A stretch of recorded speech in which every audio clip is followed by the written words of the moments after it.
आज के इस वीडियो में हम मार्च 2024 के स्पोर्ट्स करंट अफेयर्स को डिस्कस करने वाले हैं। स्पोर्ट्स करंट अफेयर्स की बहुत दिनों से वीडियोस नहीं आ रही हैं, तो अब हम कोशिश करेंगे कि जो भी करंट में हमारा महीना चल रहा है वहाँ तक के फटाफट से जो वीडियोस हैं उनको कवर कर लें। उसी सीरीज़ में हम सबसे पहले मार्च 2024 के करंट अफेयर्स को देखेंगे। स्पोर्ट्स के अंदर प्रो कबड्डी लीग के 10वें संस्करण की चैंपियन है वो कौन सी टीम रही है। प्रो कबड्डी लीग जो हमारा एक कबड्डी का लीग टूर्नामेंट है, उसका 10th एडिशन कंप्लीट हुआ है। उसके चैंपियन का नाम पूछा है तो वो रही है पुनेरी पल्टन। प्रो कबड्डी लीग का जो 10th एडिशन है, हरियाणा स्टीलर्स के खिलाफ इन्होंने जीत हासिल की और पुनेरी पल्टन पहली बार इसके अंदर क्या बनी है, चैंपियन बनी है। इसको रहा हरियाणा स्टीलर्स, इन दोनों के बारे में ही आपको। नेक्स्ट है यूनाइटेड स्टेट्स गोल्फ एसोसिएशन द्वारा दिया जाने वाला सर्वोच्च सम्मान बॉब जोन्स पुरस्कार प्राप्त करने के लिए किसे चुना गया है। बॉब जोन्स एक पुरस्कार दिया जाता है और ये कौन देता है, USGA। तो इसके लिए चुना है टाइगर वुड्स को। टाइगर वुड्स गोल्फ के बहुत ही बड़े खिलाड़ी हैं। बॉब जोन्स पुरस्कार के बारे में आपसे पूछा जा सकता है, ये आप हिंदी और इंग्लिश इन दोनों में देख सकते हो, क्लियरली आपको दिखाई दे रहा है। नेक्स्ट है किस टीम ने पहली बार UEFA महिला राष्ट्रीय लीग जीतने के लिए फ्रांस पर ऐतिहासिक जीत हासिल की। UEFA वुमेन्स नेशंस लीग की बात हो रही है, तो स्पेन जीता है। स्पेन की महिला टीम ने पहली बार UEFA महिला राष्ट्रीय लीग जीत ली है, फ्रांस पर जीत हासिल कर। पहली एशियाई रिवर राफ्टिंग चैंपियनशिप कहाँ हो रही है। एशियन रिवर राफ्टिंग चैंपियनशिप की बात हो रही है, ये पहली बार ही हो रही है और ये हो रही है शिमला के अंदर।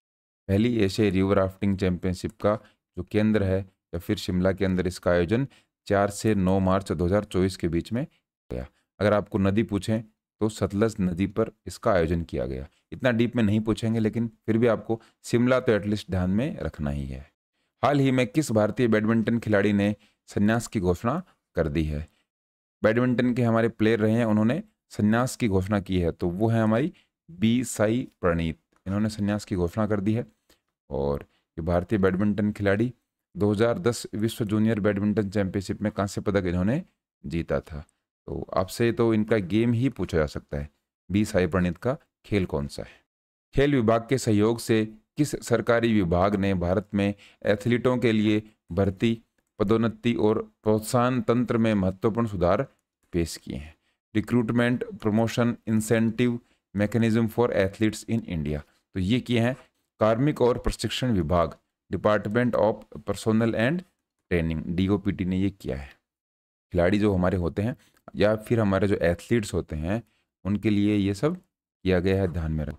सरकारी नौकरियों के लिए पात्र हैं जो भी पदक विजेता रहेंगे हमारे खेलो इंडिया गेम्स के अंदर, और विश्वविद्यालय जो गेम्स होते हैं या फिर यूनिवर्सिटी गेम्स होते हैं, पैरा गेम्स हैं, विंटर गेम्स की जो कैटेगरीज हैं, उन सभी खिलाड़ियों को या फिर वो खिलाड़ी जो इन इवेंट्स के अंदर मेडल जीत कर लेकर आएंगे उनको गवर्नमेंट जॉब दी जाएगी। 5 मार्च 2024 को बिलासपुर के लोन्हू क्रिकेट ग्राउंड में संसद खेल महाकुंभ 3.0 का उद्घाटन किसने किया। संसद खेल महाकुंभ की बात है, लोन्हू क्रिकेट ग्राउंड है, कहाँ पर है, बिलासपुर में। तो इसका जो इनॉग्रेशन वो किया है केंद्रीय मंत्री अनुराग सिंह ठाकुर ने। 5 मार्च 2024 बिलासपुर में इसका उद्घाटन किया गया। संसद खेल महाकुंभ का ये तीसरा संस्करण है और इसके बारे में बहुत सारी डिटेल है। भारतीय क्रिकेट टीम के कप्तान रोहित शर्मा और भारतीय क्रिकेट टीम के कोच राहुल द्रविड़ भी इसके अंदर मुख्य अतिथि शामिल हुए थे। 5वें ONGC पैरा गेम्स का उद्घाटन किसने किया, और पैरा जो एथलीट्स हैं उनके लिए अटूट दृढ़ संकल्प की प्रशंसा की, मतलब उनके बारे में प्रशंसा की और उद्घाटन की बात कर रहे हैं। ONGC का उद्घाटन किया था हरदीप सिंह पुरी ने। हरदीप सिंह पुरी हमारे क्या हैं, पेट्रोलियम और प्राकृतिक गैस एवं आवास शहरी मामलों के मंत्री हैं, ministry of petroleum and natural gas and housing and urban affair.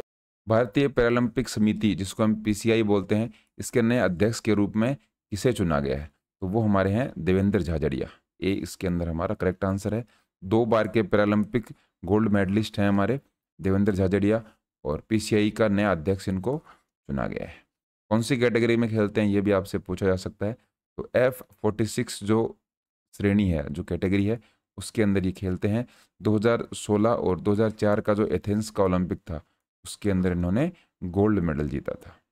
चीनी ताइपे के ली जे हुई और यांग पो हुआन को सीधे गेम में हराकर BWF फ्रेंच ओपन पुरुष युगल का खिताब किसने जीता है? इसकी बात हो रही है BWF French open men's double का टाइटल जीता है सात्विक साईराज और चिराग शेट्टी। इंडिया की सबसे शानदार जोड़ी इस टाइम पर हम कह सकते हैं इसको।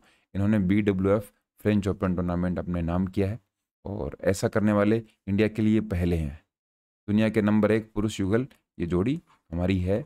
और इससे पहले 2022 में इन्होंने खिताब जीता था।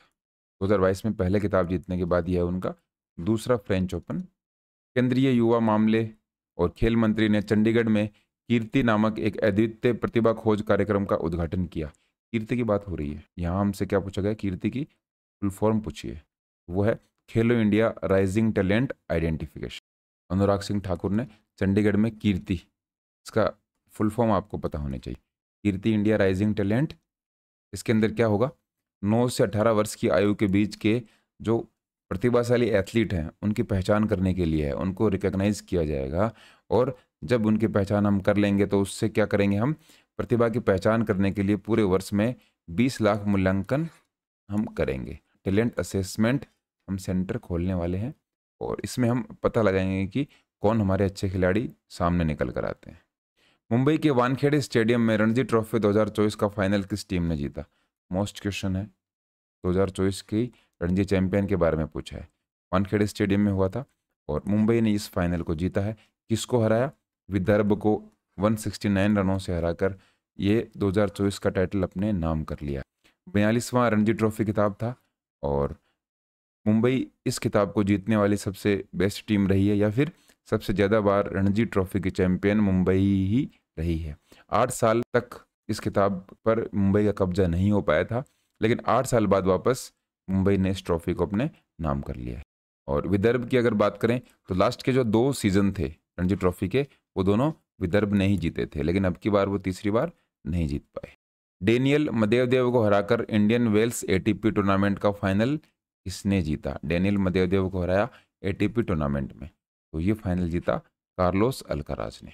स्पेन के हैं कार्लोस अल्काराज और रूस के डेनियल मदेवदेव को हराया। नई दिल्ली के अरुण जेटली स्टेडियम में आयोजित महिला प्रीमियर लीग WPL 2024 का खिताब किसने जीता? वुमेन्स प्रीमियर लीग होता है, जैसे IPL पुरुषों का है और WPL महिलाओं का टूर्नामेंट है T20 का, उसको जीता है रॉयल चैलेंजर्स बेंगलोर ने। RCB ने जीता है। RCB IPL की कोई भी ट्रॉफी नहीं जीत पाई, लेकिन WPL का खिताब इन्होंने जीत लिया है। और अगर इनकी कैप्टन की बात करें तो स्मृति मंधाना इनकी, किसको हराया ये भी आपको ध्यान में रखना है। इन्होंने हराया दिल्ली कैपिटल्स को। इन दोनों टीमों के बारे में आपको पता होना चाहिए। कई बार ऑरेंज कैप के बारे में पूछ लेते हैं, तो एलिस पेरी ये RCB से खेली थी और ऑस्ट्रेलिया के प्लेयर हैं, ये ऑरेंज कैप थी इनके पास, और श्रीयंका पाटिल इनके पास पर्पल कैप थी। ये दोनों भी काफ़ी इंपॉर्टेंट है, इन दोनों का भी ध्यान रखना। नॉर्थ ईस्ट गेम्स 2024 का तीसरा संस्करण कहाँ शुरू हुआ? नॉर्थ ईस्ट गेम 2024 का हमें 3rd एडिशन के बारे में जगह पूछी है, तो वो है नागालैंड। डी इसके अंदर हमारा करेक्ट आंसर है। और नागालैंड के मुख्यमंत्री ने आधिकारिक तौर पर इन खेलों की शुरुआत की घोषणा की। ये 3rd एडिशन है। कहाँ पर हुआ? नागालैंड के अंदर। ये आपको ध्यान रखना। पेरिस 2024 ओलंपिक में भारतीय टीम के ध्वजवाहक के रूप में किसे चुना गया? तो पेरिस ओलंपिक तो आयोजित हो चुके हैं, उसके बाद में बहुत दिनों बाद इस वीडियो को देख रहे हैं हम, लेकिन फिर भी हमारे ध्वजवाहक वो शरद कमल है, फ्लैग बीरर है, टेनिस खिलाड़ी हैं शरद कमल। पेरिस 2024 ओलंपिक के अंदर ध्वजवाहक ये शामिल हुए थे। जी साथियान ने WTT फीडर सीरीज इवेंट में पुरुष एकल ट्रॉफी जीतने वाले पहले भारतीय खिलाड़ी की उपलब्धि कहाँ हासिल की? तो इन्होंने करी बेरूत लेबनान के अंदर। यहाँ पे देखिए पैडलर लिखा हुआ है, तो पैडलर टेबल टेनिस के जो प्लेयर होते हैं उनको पैडलर बोला जाता है। और इन्होंने क्या किया है? WTT फीडर सीरीज इवेंट के अंदर पुरुष सिंगल की ट्रॉफी अपने नाम। ऑस्ट्रेलियन ग्रां प्री में कौन विजयी रहा? तो वो कार्लोस सेंज रहे। ये ऐसे क्वेश्चंस कम पूछे जाते हैं, लेकिन अगर आपको पूछे तो ध्यान में रखना है। ऑस्ट्रेलियन ग्रां प्री फेरारी ये गाड़ी चलाते हैं कार्लोस सेंज। T20 फॉर्मेट में 12,000 रन बनाने वाले पहले भारतीय क्रिकेटर कौन बने? तो वो हैं विराट कोहली। 12,000 रन इन्होंने कंप्लीट कर लिए हैं T20 फॉर्मेट के अंदर, और ऐसा करने वाले ये पहले इंडियन क्रिकेटर बन गए हैं। बॉक्सिंग सब जूनियर नेशनल चैंपियनशिप में लड़के और लड़की दोनों वर्गों में कौन सा राज्य विजयी हुआ। इसकी बात हो रही है यहाँ पर बॉक्सिंग सब जूनियर चैंपियनशिप, तो इसके अंदर जीता हरियाणा। ये करेक्ट आंसर है। 19 पदक इन्होंने जीते। डे नाइट टेस्ट की बात हो रही है ऑस्ट्रेलिया और इंग्लैंड के बीच, जो कि वुमेन्स का पहला डे नाइट टेस्ट होने वाला। तो वो मेलबर्न क्रिकेट ग्राउंड जो कि ऑस्ट्रेलिया के अंदर है, वहाँ पर ये आयोजित हुआ था। 4 दिन का, 30 जनवरी से 2 फरवरी तक। ये बाद में होगा, अभी तक हुआ नहीं है। हम मार्च से करंट अफेयर्स देख रहे हैं, लेकिन इसकी घोषणा कर दी है। पहली बार जो डे नाइट टेस्ट मैच है वो ऑस्ट्रेलिया और इंग्लैंड के बीच खेला जाएगा, और यहाँ पर इसका ग्राउंड दे रखा है, डेट भी दे रखी है। अगर आपको पूछे तो ध्यान में रखना है कितने दिन का होगा। WTT फीडर बैरूत सेकंड 2024 में महिला एकल का खिताब जीतने के लिए श्रीजा अकुला ने फाइनल में किसे हराया। तो श्रीजा अकुला तो हमारे हिंदुस्तान से हैं, इंडिया से हैं, और इन्होंने किसको हराया, तो सारा डी नट। लेकिन फिर भी अगर आपको याद रखना है तो श्रीजा अकुला का नाम आपको ध्यान में रखना है। इन्होंने WTT फीडर बैरूत सेकंड 2024 के अंदर वुमेन सिंगल का टाइटल अपने नाम किया है। IPL 2024 एक मैच में किस टीम ने 277 पर 3 का विशाल स्कोर बनाकर इतिहास रच दिया। IPL के इतिहास में सबसे बड़ा स्कोर है 277, तो ये रखा अब की बार सनराइजर्स हैदराबाद ने। रॉयल चैलेंजर्स बेंगलोर का स्कोर था 2013 के अंदर 263, उसका रिकॉर्ड को तोड़ दिया, और मुंबई इंडियंस के खिलाफ ये स्कोर इन्होंने। अंतर्राष्ट्रीय हॉकी महासंघ इंटरनेशनल हॉकी फेडरेशन द्वारा FIH एथलीट समिति के सह अध्यक्ष, या फिर इनको हम बोल सकते हैं को चेयरपर्सन के रूप में किसे नियुक्त किया गया है। तो वो नियुक्त किया है PR श्रीजेश और कैमिला कैरम। ये हम PR श्रीजेश, इन्होंने अभी संन्यास की घोषणा भी कर दी। पेरिस ओलंपिक 2024 के अंदर इन्होंने कौन सा मेडल जीता, ब्रॉन्ज मेडल, या फिर ऐसा कह सकते हैं हमारी हॉकी की टीम ने ब्रॉन्ज मेडल अपने नाम किया। और लगातार 2 ओलंपिक में ब्रॉन्ज मेडल हमने जीता है, 2020 में भी था। इसकी डिटेल हम नेक्स्ट जो महीने के करंट अफेयर्स आएंगे उसमें भी कर लेंगे। अंतर्राष्ट्रीय हॉकी महासंघ ने पूर्व भारतीय हॉकी टीम के कप्तान और गोलकीपर PR श्रीजेश और चिल्ली की कैमिला कैरम, इनको क्या है सह अध्यक्ष नियुक्त किया है। 27 मार्च 2024 को इसकी अनाउंसमेंट की गई थी। हाल ही में ICC पैनल ऑफ अंपायरों में नियुक्त होने वाले पहले बांग्लादेशी अंपायर बनकर किसने इतिहास रचा। बांग्लादेश के अंपायर आ गए हैं, इनका नाम है सरफुद्दौला। यह है सरफुद्दौला, और पहले बांग्लादेशी अंपायर बन गए हैं। एलिट पैनल ऑफ अंपायर में शामिल हो गए हैं ये ICC के। कौन सा संस्थान छठे शास्त्र रैपिड फिडेरेटेड सिक्स्थ शास्त्र रैपिड फिडेरेटेड चेस टूर्नामेंट की मेजबानी करने वाला है। तो ये IIT मद्रास करेगी। चेस के अंदर हमारा करेक्ट आंसर। फरवरी 2024 के लिए ICC player of the month का पुरस्कार किसने जीता। तो ये जीता है यशस्वी जायसवाल और एनाबेल सदरलैंड। यशस्वी जायसवाल तो इंडिया से हैं, और एनाबेल कहाँ से हैं, ऑस्ट्रेलिया से। दोनों का ही ध्यान रखना है।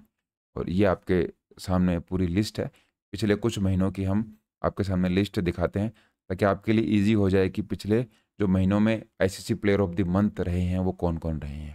ये बात तो हो गई मार्च से करंट अफेयर्स की।